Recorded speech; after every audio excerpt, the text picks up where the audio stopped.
family, welcome back. Thank you all for being here. Um, I want to talk about something real quick. I want to present something, and it's very interesting. Despite everything we've learned about individuals in the business of show, um, there's still more things coming out. And the Master's Voice Prophecy blog, they have some interesting content. She's making a lot of valid points, whether it's prophecy or not. She's making very valid points. And it's like proof that's right in our face of these things that she's talking about. I got a couple of sections that I picked out that I thought were key points.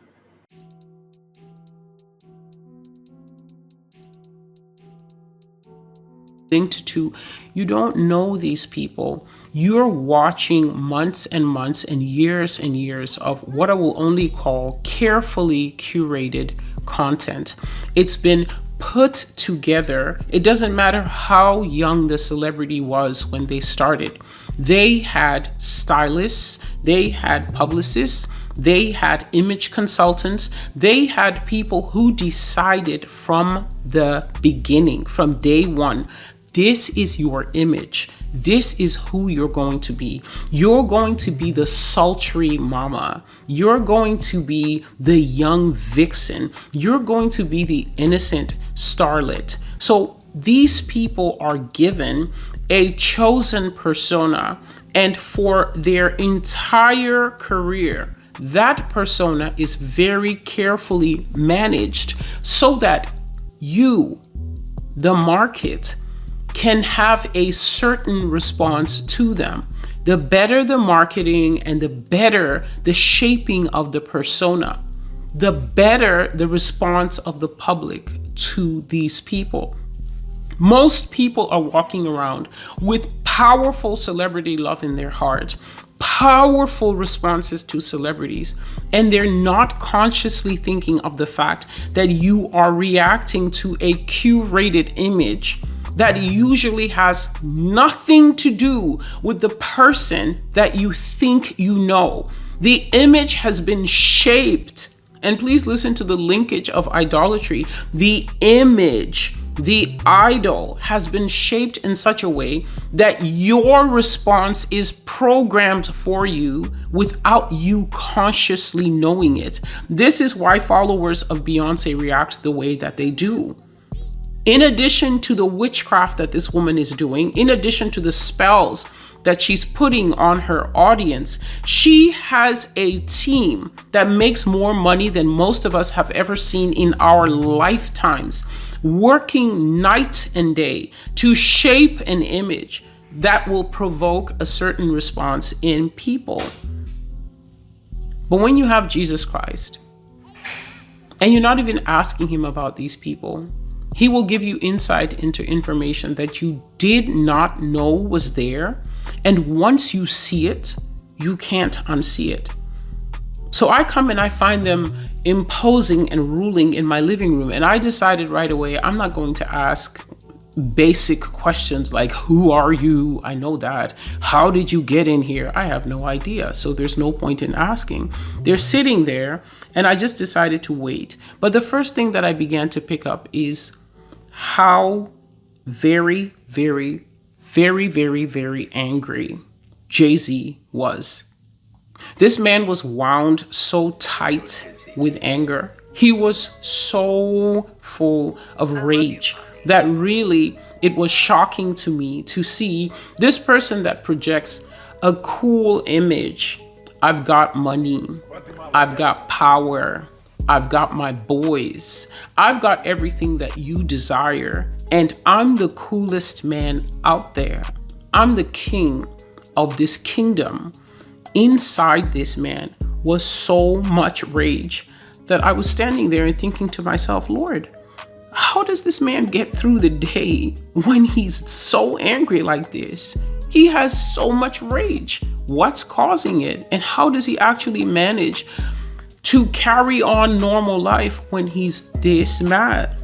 Coming from his wife was a very strange combination of two things: fear and confidence. fear and confidence. Beyonce was terrified of something. Inside her was a feeling like when a little mouse sees the shadow of the cat. The shadow of the cat tells you that the actual cat is on its way. And as a mouse that doesn't have anywhere to flee to, maybe you're too far from your hole, that surely will cause a rise of a lot of fear. But at the same time, I saw so much confidence.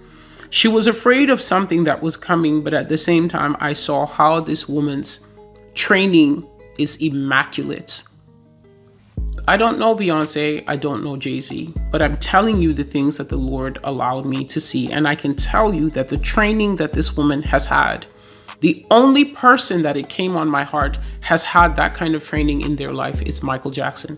Beyonce has had immaculate training. In fact, the greater her star became, the more those in charge of her dedicated time to training her. Michael Jackson himself was trained. It's the kind of training where you are trained to handle people, whether they're older people, whether it's reporters, whether it's your fans, whether it's the general perception of the public, whether it's the press. You're trained to handle the press. You're trained to handle unexpected situations. You're trained to control your emotions. That is the main training that I was seeing in her. And you are trained to smile even on your worst day. You are trained to smile even when the worst things are happening to you. This was part of the reason that it was very hard for the public to accept that Michael Jackson was going through the things that he was going through towards the end of his life. This man is on tape as saying certain things about what he was experiencing when it came to ownership of his music, when it came to creative expression. Prince also is on record as explaining great frustration with certain things that he was experiencing as an artist.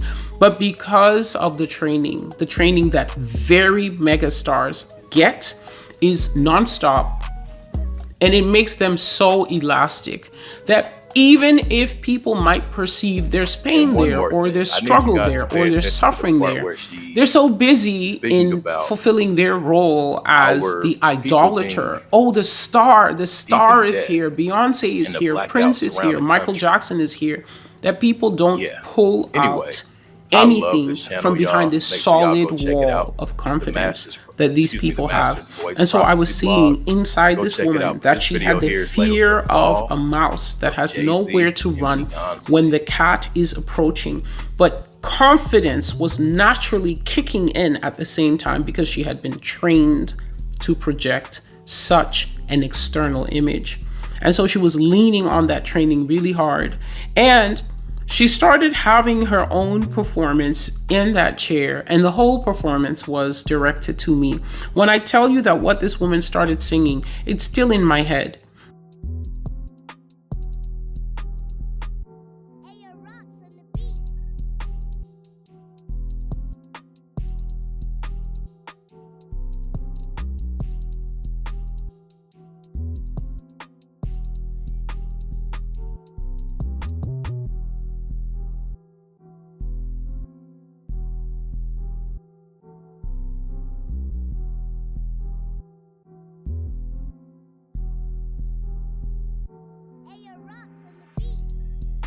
But it's getting pretty dim to the point where it's better to put the lights on so you can see what you're doing.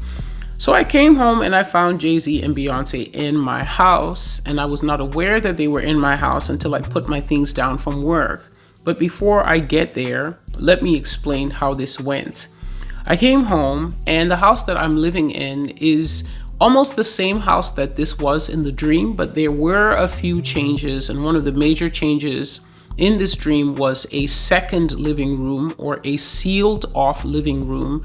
Most people call it a parlor, and it usually has a separate door in houses that have two living rooms. And most people, if you grew up with one of those, there's the normal living room where you're allowed to sit, watch TV. But then most moms will turn that second living room into something very special. They're going to put a beautiful rug there. They're going to set up what they call the good furniture there. And most of the time, the kids are not allowed to play in there. It's only for when special company comes over. So the house that I'm living in now is just the basic open plan. Everything is together, kitchen, living room. It's all into one general space, and then bedroom is off separate. But in this house, it was a difference on my normal house, except that everything was closed off by a door. So the kitchen had a connecting door, and then you go into the first living room and the second living room. And that's why I didn't know these people were in my house until I put my stuff down. The first thing that I did, I flicked the hall light when I got in so that I could see what I was doing when I was taking off my shoes by the door to also put my stuff on the countertop. But the hall lights did not respond. So I was thinking, what is this? I found my way, I took my shoes off, and I put my stuff on the countertop in the kitchen. And then I was thinking, kitchen light isn't responsive either. The hall light is not responding, the kitchen light is not responding. But I thought maybe it's something to do with my circuit, because we know that the house it has different circuits where maybe the dishwasher and all the kitchen stuff is on one circuit, living room on another circuit, bathroom on a separate circuit. So I thought maybe there's been a blowout with my hall and my kitchen circuit. I went to my bedroom, I tried the lights there, the lights didn't come out, and I finally said in exasperation, but what is going on? I wasn't necessarily speaking to the Lord. I was just exasperated because I was thinking, I've just got home and I know I don't have any food cooked in this house. And if there's no lights in this house, it's just another problem. I said, what is this? It'll be dark soon. And I wonder what could be going on with the power. And the Lord spoke to me in that instance, and he told me, Celestial, America will soon start suffering from blackouts and power cuts. Now, if you live somewhere else, you might have a different name for it. I know in the UK, in UK territories, they call it load shedding. This is basically when the government on purpose begins to ration power by shutting it off because the general demand on the grid is more than the amount of power that the government can capably produce or the money of the people incoming can pay for. So when governments don't have money or they're not able to meet the power demand, what they start doing, instead of telling people we're broke, they start to have blackouts. So this is what had happened, and I didn't know. And the Lord answered me and he said, it's a blackout. America will soon start suffering from blackouts and power cuts She's speaking or about how load shedding. This nation cannot pay its bills. So cities are going to start sitting in the dark for a period of time, and entire areas will be without essential services like lights and water for a season. They're not them, y'all. This is the time when American money isn't working so well anymore. So, she cannot afford her bills and responsibilities. So the power will be cut sometimes, and you'll be in the dark. And I was shocked. I was thinking, what? Lord, America? This is a first world country. We're going to start doing electricity rationing and even cutting the water? Whatever's going to be next. So now I headed into the living room, passed through the separating doors, and I came to this crystal frosted door that marked off the special living room. And I went in there just to see if the lights would be working. It was just reflex, I guess, or habit. But imagine me walking in there and finding two majestic thrones set up in that living room. The description of the living room, just to make it easier, it's just supposed to be furniture in there. And there was a very nice view that this living room had. A whole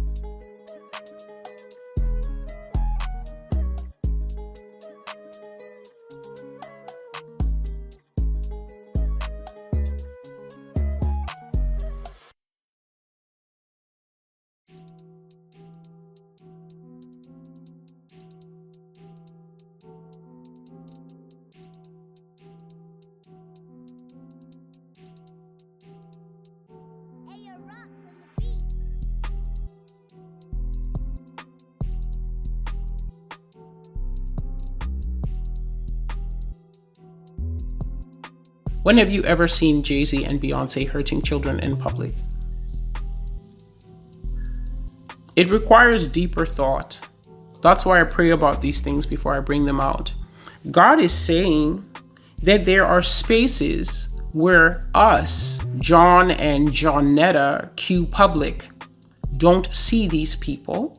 But there are spaces that are not as private as perhaps their basement or their bedroom or the limitations of their property, but that is nevertheless public in that other people are there. Other witnesses are there. That also constitutes public. Public doesn't have to mean general public. Public simply means not in the secret spaces of your home. Public means outside where others can see. And God says that children have been hurt in front of witnesses by Jay-Z and Beyonce. They have done many things, and people are going to testify against them and turn against them as soon as it is safe. And what I was seeing, because I was just seeing little flashes as the Lord was speaking out of that flying fire, he was just making himself known. What I was seeing is that there are a lot of people who could say a lot of things about Beyonce and Jay-Z, but they don't do it because they are afraid. It's very hard to bring an accusation against the king when the king is at peak. It's very hard to bring an accusation against the queen, quote fingers, when the queen is at peak. And that is because when someone is still moving in their power or their perceived power, if you speak out against them,